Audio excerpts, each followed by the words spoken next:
Canadian public health officials are starting to conduct themselves more like politicians than like public servants or straightforward doctors.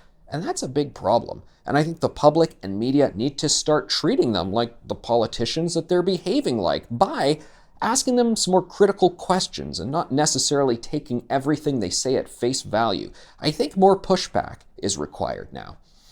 Back about a year ago when the pandemic first started, take those press conferences with Dr. Theresa Tam. People listened with great interest. They trusted what she said with face value.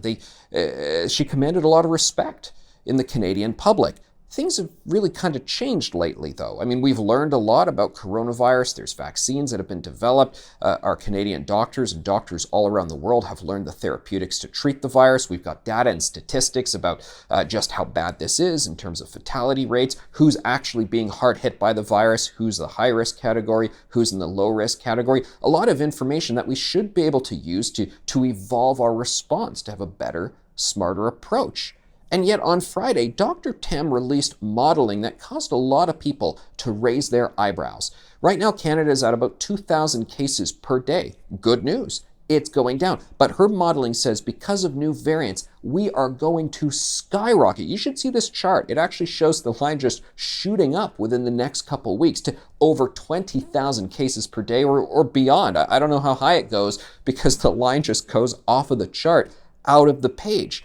Some media were asking, where did you get these numbers from? They were asking some technical questions. To their credit, Dr. Tam couldn't answer or wouldn't answer, didn't provide that information. Later on, during the day, on Friday afternoon, Michelle Rempel, she's the conservative health critic, she was asking similar questions to Public Health Agency of Canada officials. What's going on with this modeling? What are the inputs? Why are you actually concluding things are going to be so outrageous? And they couldn't really answer the question. They said, we'll have to get back to you next week. We don't know.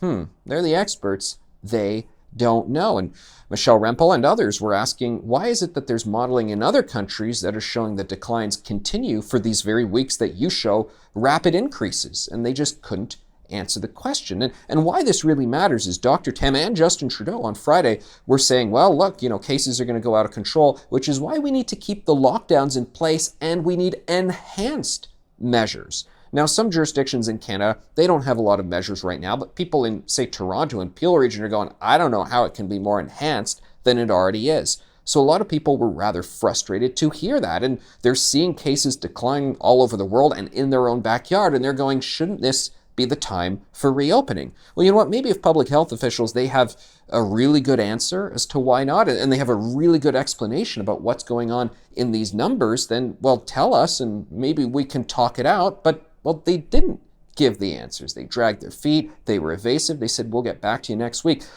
Sounds kind of like something a politician would do.